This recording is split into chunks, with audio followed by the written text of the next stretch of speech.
भगवान राम के वंश में बिना यज्ञ किए किसी के बच्चे पैदा नहीं हुए, किसी के भी।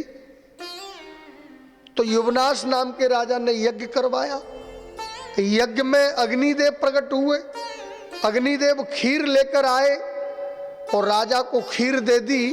बोले रानी को खिला देना, आपको बेटा होगा। राजा खीर लेकर घर आया और रानी को खीर दे दी। रानी घर के काम में व्यस्त थी। राजा ने कहा खीर खा लेना, ये बच्चा होने की है। रानी ने कहा खटिया के नीचे रख दो। राजा ने खीर खटिया के नीचे रख दी। राजा शिकार खेलने चला गया और घर में नौकरानी ने भी खीर बनाई थी। रानी से कहा कहाँ रख दूं? बोले खटिया के नीचे रख दो। राजा शिकार खेल कर गया और रानी घर के काम में व्यस्त रही, खीर खा नहीं पाई बच्चे वाली। राजा लौट कर आया, दिन के 3 बज रहे थे। रानी से कहा भूख लगी है। रानी ने कहा चले जाओ, खटिया के नीचे खीर रखी है, खीर खा लेना। राजा पड़ा सो बच्चे होने की खीर को खा गया। अब राजा का पेट बड़ा होने लगा।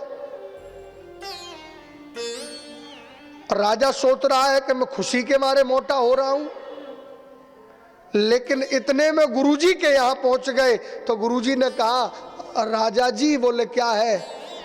रानी के बेटा नहीं होगा, अब तो बेटा आपके होगा। राजा कहने लगा आदमियों के कब होते हैं? बोले क्या वो होगा? खीर आपने खाई है तो बेटा भी आपको होगा। राजा शर्म के मारे घर से नहीं निकला। राजा का पेट चीरा, बच्चे को बाहर निकाला। बच्चा बाहर निकल करके आ, ध्यान देना, बच्चा बाहर निकल कर आया। विडम्बना हो गई एक और। बोले क्या? अगर महतारी के होवे तो भोजन की व्यवस्था है, अब पिताजी के भवस दूध कौन को पीवे? बड़ी गड़बड़। भाई महतारी के होवे तो भोजन की व्यवस्था है, दूध पीने की व्यवस्था है, लेकिन पिताजी के हुआ है तो दूध किसका पीवे है? तो उसी समय ऊपर से इंद्र आया और इंद्र ने अपनी तर्जनी उंगली उस बच्चे के मुंह में दे दी। बोले अब इसे किसी का दूध पीने की जरूरत नहीं पड़ेगी, क्योंकि इसने मेरी उंगली का दूध पिया है, इसलिए इसका नाम मानधाता होगा।